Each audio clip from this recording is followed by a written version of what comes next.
Assalamualaikum warahmatullahi wabarakatuh. Halo semuanya, balik lagi ke channel YouTube ini. Saya Faliha Naila Tusi Syarafa dengan NIM 444525018 dari kelas 2A. Pada video kali ini saya akan membuat video tutorial bagaimana melakukan visual boxplot dan uji one way ANOVA dari materi boxplot dengan menggunakan software RStudio. Pengertian boxplot itu apa sih? Jadi, boxplot itu adalah diagram statistik yang menggambarkan distribusi data numerik dengan menunjukkan median, kuartil pertama, kuartil ketiga, serta nilai-nilai ekstrim atau outliers dalam bentuk grafik berbentuk kotak dan garis yang digunakan untuk menganalisis sebaran dan variasi data secara visual. Nah, fungsinya itu apa sih? Yang pertama ada memvisualisasikan sebaran data secara cepat, menilai simetri data, mengidentifikasi outliers atau data yang menyimpang. Kemudian, membandingkan distribusi antar beberapa kelompok data.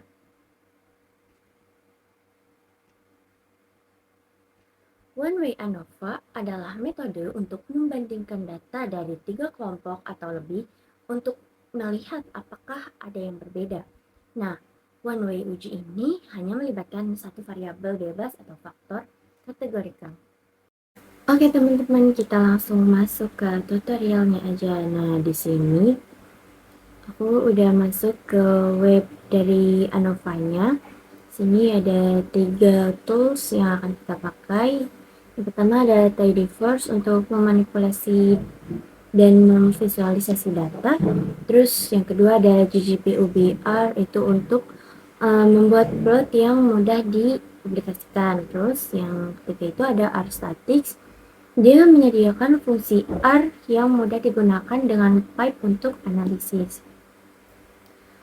Oke guys, kita langsung menyalin 3 package yang kita butuhkan. Terus kita masuk ke RStudio nya, kita paste.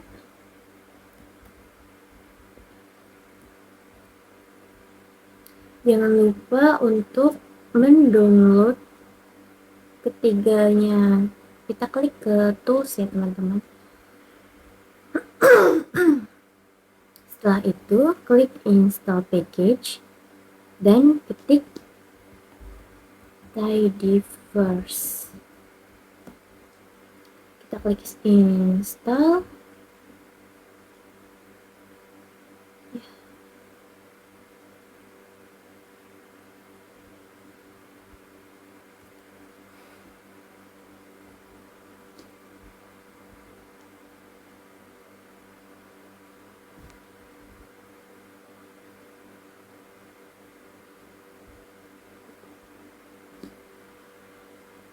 Oke, setelah downloadnya selesai, kita download juga yang kedua.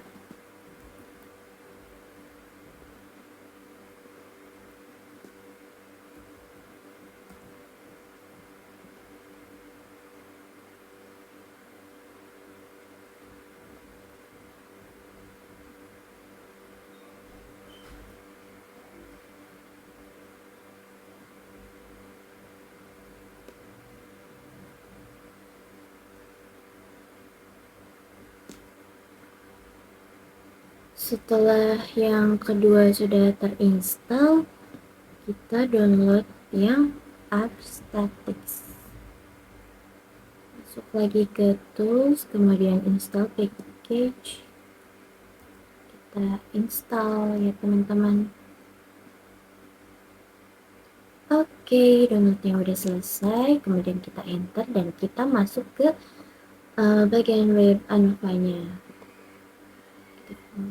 Terus kita masuk ke ANOVA satu arah atau persiapan data. Di sini tuh kita bakal menggunakan kumpulan data bawaan R ya, yang bernama plain crowd. Nah, data dari plain crowd ini kita salin, kemudian kita langsung masuk ke RStudio nya dan kita build semuanya, kemudian kita run. Setelah muncul data dari kelompok beratnya, kita enter saja, terus kita masuk ke webnya lagi. Kita salin yang bagian ini, kita masuk lagi ke RStudio, dan kita run lagi. Setelah selesai, lakukan hal yang sama berulang. Nah, kita salin yang bagian ini untuk mengulang susunan dalam urutan yang benar. Yang salin, kita run. Setelah selesai, kita masuk ke bagian perhitungan. Nah, kita bakal menghitung beberapa statistik ringkasan yang memuat jumlah rata-rata dan simpangan baku dari variabel weight yang dikelompokkan. Nah, kita langsung aja salin yang bagian ini. Kita masuk ke RStudio-nya. Terus kita run. Muncul data dari kelompok variabelnya. Di sini ada mainnya ya, teman-teman. Terus kita masuk. Nah, di sini sama ya seperti tadi. Nah, selanjutnya kita bakal menampilkan visualisasi dari boxplot. Nah, kita klik ini, salin.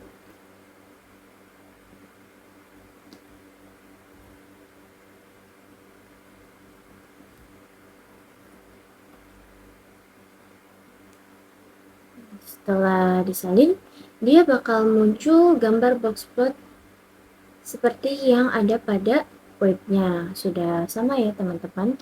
Kita langsung next aja ke pemeriksaan asumsi. Nah, di sini kita bakal mengidentifikasi apakah terdapat pencilan atau outliers dari boxplotnya. Nah, kita bisa identifikasi, kita salin.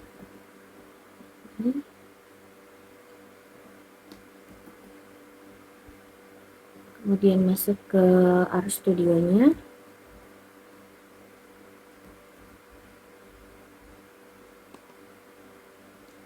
Sudah diidentifikasi, muncul data seperti ini. Sini. Terus balik lagi kita ke webnya. Sudah sama ya teman-teman, tidak ada data yang menyimpang secara ekstrim. Itu keterangannya. Kemudian kita akan asumsi normalitas dengan menggunakan metode menganalisis residual model ANOVA-nya. Nah, sini kita salin yang bagian ini. Masuk lagi ke RStudio.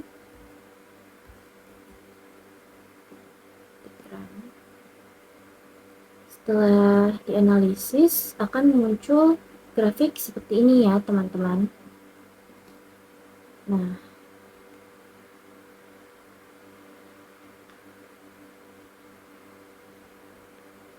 untuk grafiknya ini sudah sama seperti yang ada pada webnya. Kemudian kita lanjut ke sini.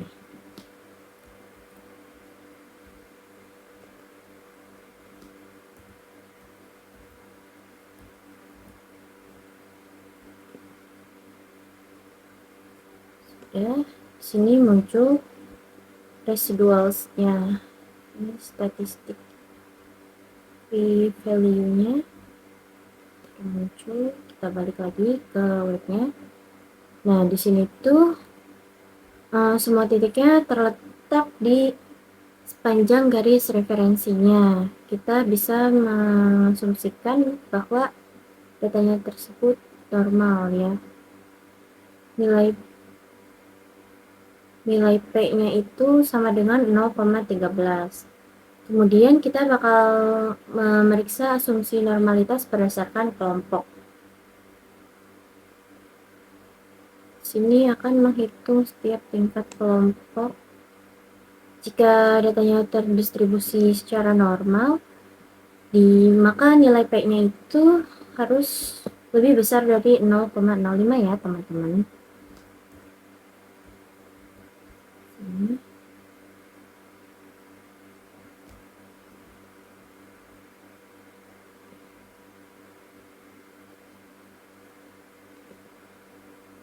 Nah, di sini muncul ya nilai P-nya itu lebih dari 0,05. Nah, skornya terdistribusi secara normal. Kemudian kita masukkan ini.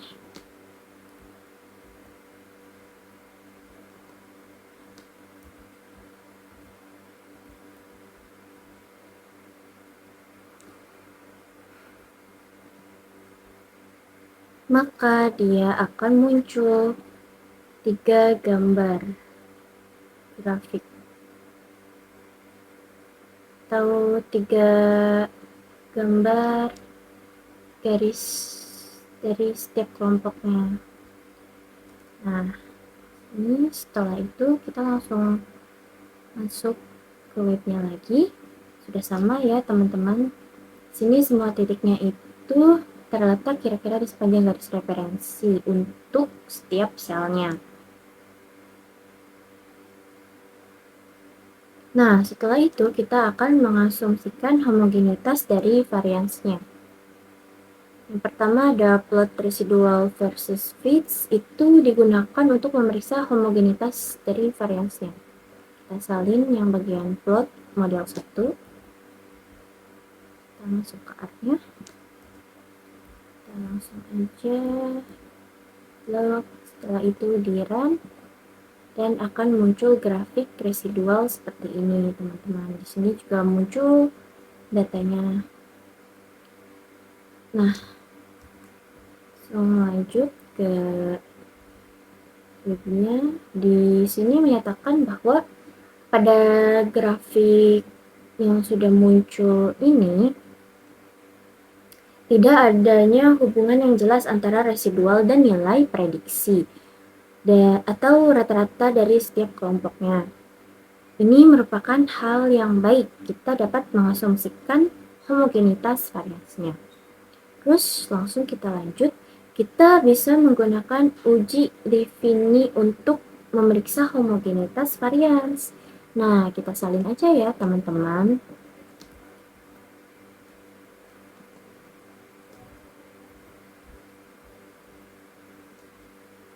Setelah disalin,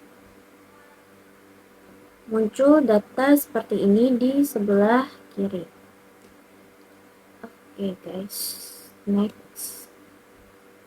Nah, dari hasil yang sudah muncul ini,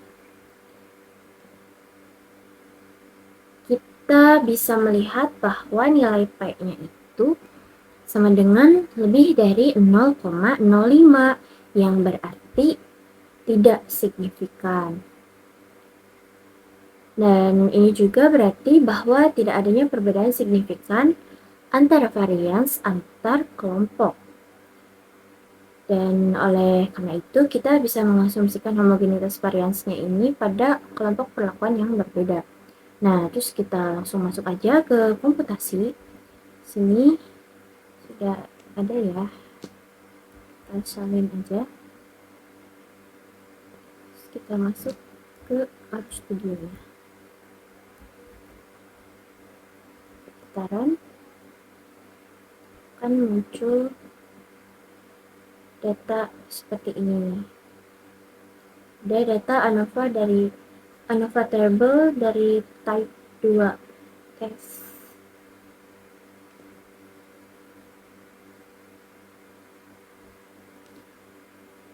Nah, dari data tersebut kita bisa melihat bahwa terdapat perbedaan yang signifikan antar kelompok. Nah, sini kita bisa baca ya teman-teman, kita bisa membandingkan dengan distribusi atau UCF. Dan selanjutnya kita masuk ke tes pos. Nah, dari ANOVA satu arah ini umumnya diikuti oleh uji pos HOC. Oke, untuk melakukan beberapa perbandingan berpasangan antar kelompok. Kita langsung salin yang bagian pairwise comparisons ini, terus kita enter ini jangan lupa di blok dan kita run. Nah, muncul datanya kelompok 1, kelompok 2. Sini selanjutnya kita masuk lagi, sudah sama ya teman-teman. Ini ada kelompok 1, kelompok 2,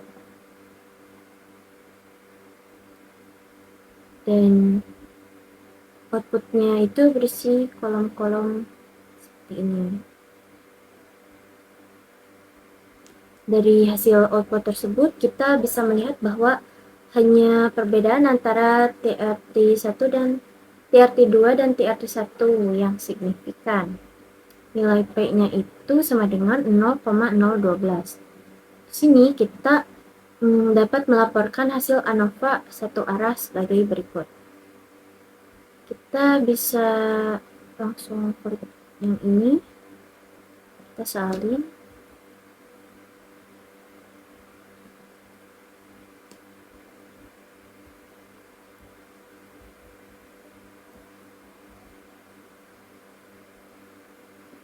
Sekitaran, dan dia akan muncul gambar box plot lagi ya.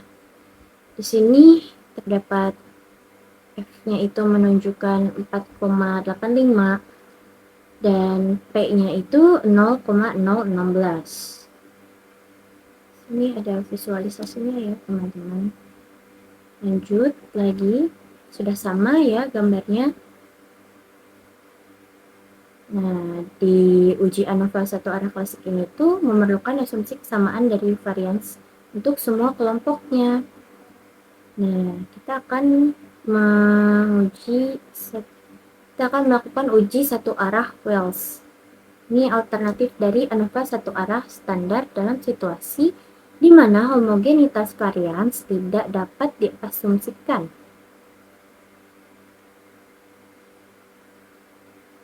Kita akan melakukan perbandingan semua kemungkinan kombinasi perbedaan antara kelompok. Kita langsung salin. Kita masuk ke RStudionya.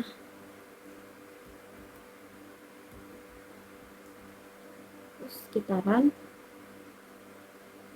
Nah, di sini muncul gambar box plot lagi teman-teman dengan F dan P yang berbeda.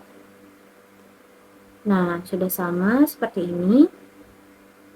Dan kita juga bisa melakukan perbandingan berpasangan menggunakan uji T berpasangan tanpa asumsi kesamaan varians. Nah, kita bisa langsung salin yang ini ya. Setelah disalin, kita masuk lagi ke RStudionya. Nah, ini jangan lupa di enter supaya nggak kecampur. Kita blok lagi, terus kita run lagi. Nah, dia akan muncul data seperti ini. Ada data dari kelompok 1, dari kelompok 2, dan dari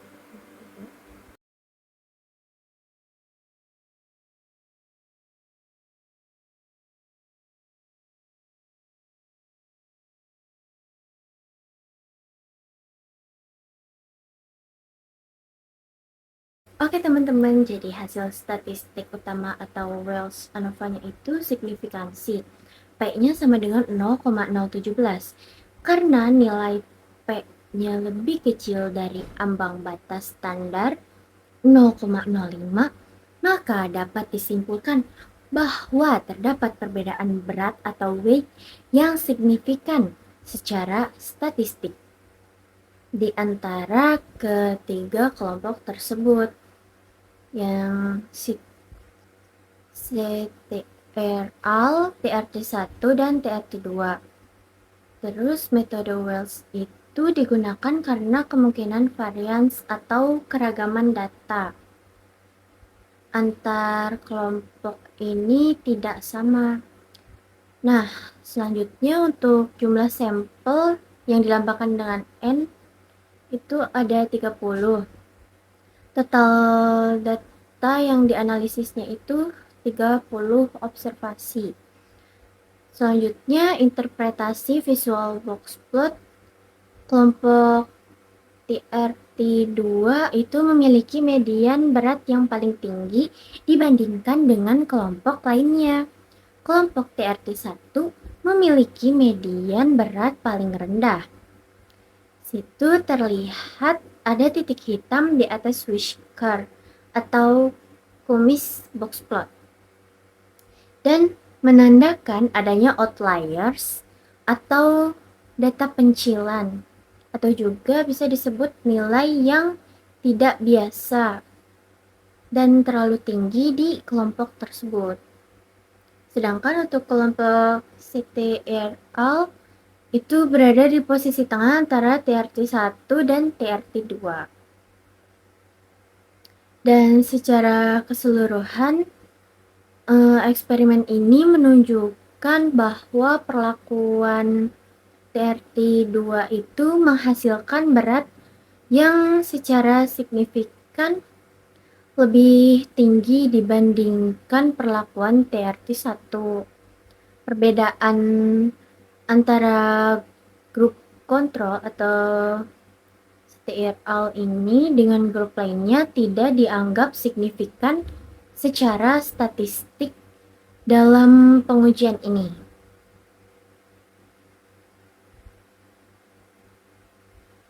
Sekian yang dapat saya sampaikan, kurang dan lebihnya mohon maaf. Wassalamualaikum warahmatullahi wabarakatuh.